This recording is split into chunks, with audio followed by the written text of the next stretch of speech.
Ini beredar surat keputusan pengurus besar Nahdlatul Ulama. Kita akan bacakan. Surat keputusan pengurus besar Nahdlatul Ulama nomor sekian-sekian, pengesahan pergantian dan penambahan personalia pengurus antar waktu Lembaga Basul Masail Nahdlatul Ulama LBMNU, masa khidmat 2022 sampai 2027.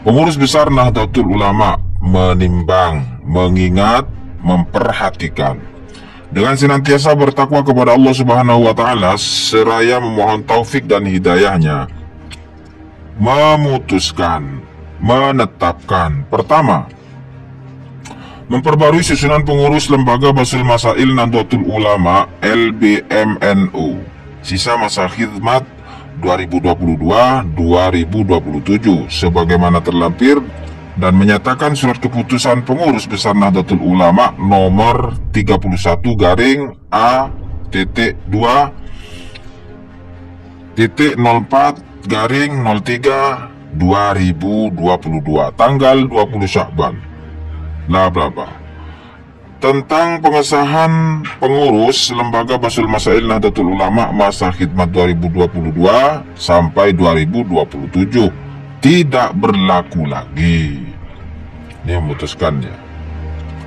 Ketua Pengurus Besar Nahdlatul Ulama, Ketua mengesahkan penggantian dan penambahan personel pengurus antar waktu Lembaga Basul Masail Nahdlatul Ulama LBMNU, sisa masa khidmat 2022-2027 sampai 2027 sebagaimana terlampir.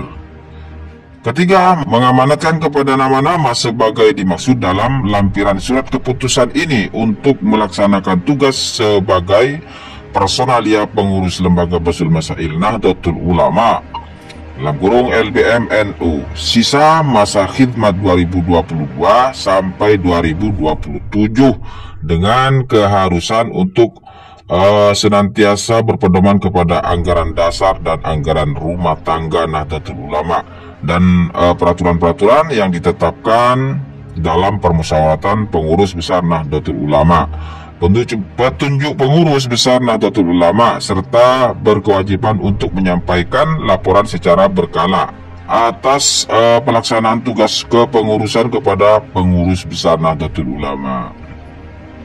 Keempat, apabila 6 bulan kepengurusan ini tidak aktif, akan dilakukan evaluasi seperlunya.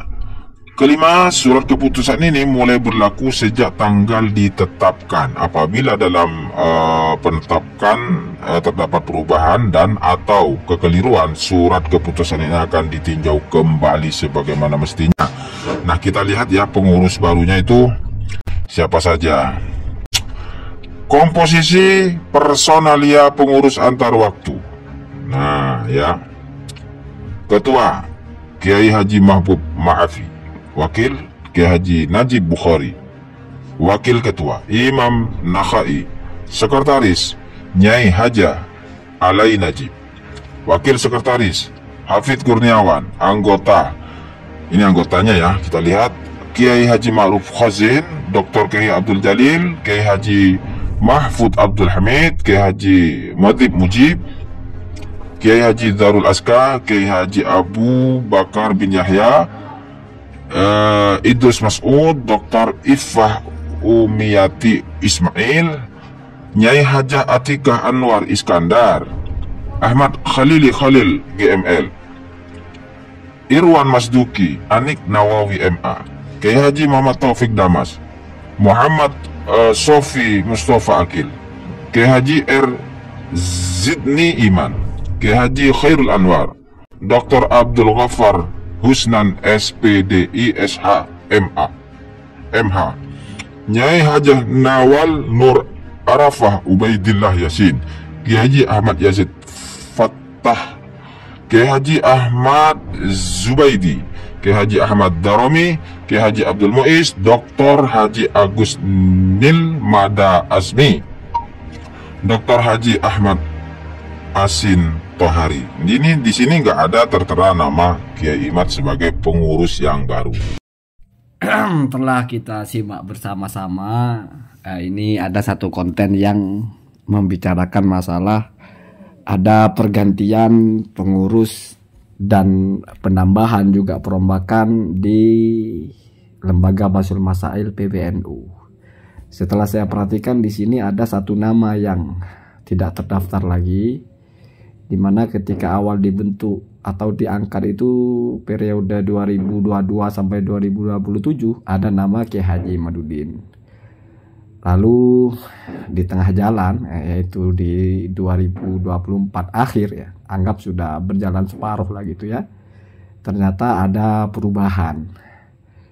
Ada satu nama dicoret bahasanya atau dikeluarkan dan memasukkan 8 nama baru. Nah, itu sesuai dengan judulnya, perombakan dan penambahan.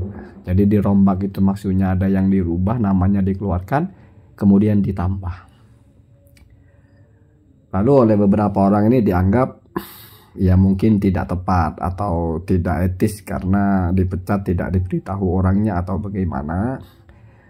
Bahkan mungkin dikait-kaitkan dengan aktivitas Kiai Haji Imaduddin belakangan ini atau akhir-akhir ini, ya sejak 2 tahun yang lalu mungkin, yaitu menebarkan tesisnya tentang batalnya nasabah alawi. Ya semua orang bolehlah berinterpretasi, tetapi kalau kita mau disiplin, kita menerima berita itu ya sesuai dengan yang tertulis. Kan sudah dibacakan tadi dari awal sampai akhir, di situ sama sekali tidak bicara kenapa Kiai Imaduddin tidak terdaftar lagi. Dari mulai mempertimbangkan, mengingat sampai memutuskan itu nggak ada di situ bicara masalah nasab. Kalau masih dikait-kaitkan, ya itulah orang ya. Jadi apapun yang tertulis kalau tidak sesuai ya tidak akan diterima.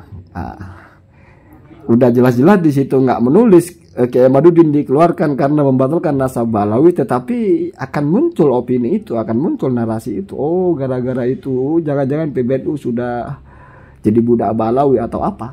Mungkin saja narasi begitu, tapi untuk apa kita pusing dengan semua narasi ya? Untuk apa semua narasi kita tanggapi? Biarkanlah orang bernarasi apapun, urusan masing-masing lah ya. Yang jelas kalau bagi saya mungkin ya melihat efektivitasnya, melihat kinerjanya sehingga dievaluasi mana yang mungkin kurang aktif. Ya kan boleh saja orang beropini ya. Mungkin Kiai Haji Imaduddin karena terlalu sibuk dengan sesuatu yang di luar dari basul masailnya. Karena punya tesis nggak dibasul masailkan di PBNU, tapi malah digembar-gemborkan di luar, sehingga sibuk dengan itu, jadwalnya penuh. Mungkin aktivitas ke basul masailahnya berkurang, makanya diganti dengan orang-orang yang mungkin lebih punya waktu. Nah, itu juga opini saja ya.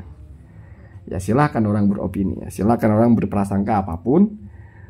Toh kalau kita mau kembali kepada dohirnya, ya kita lihat apa pertimbangannya di situ, kenapa ada pergantian. Ya kalau di situ tidak menyebutkan, ya ngapain ditambah-tambahkan. Nah ini kan data sezamannya begitu ya. Allahumma dina ada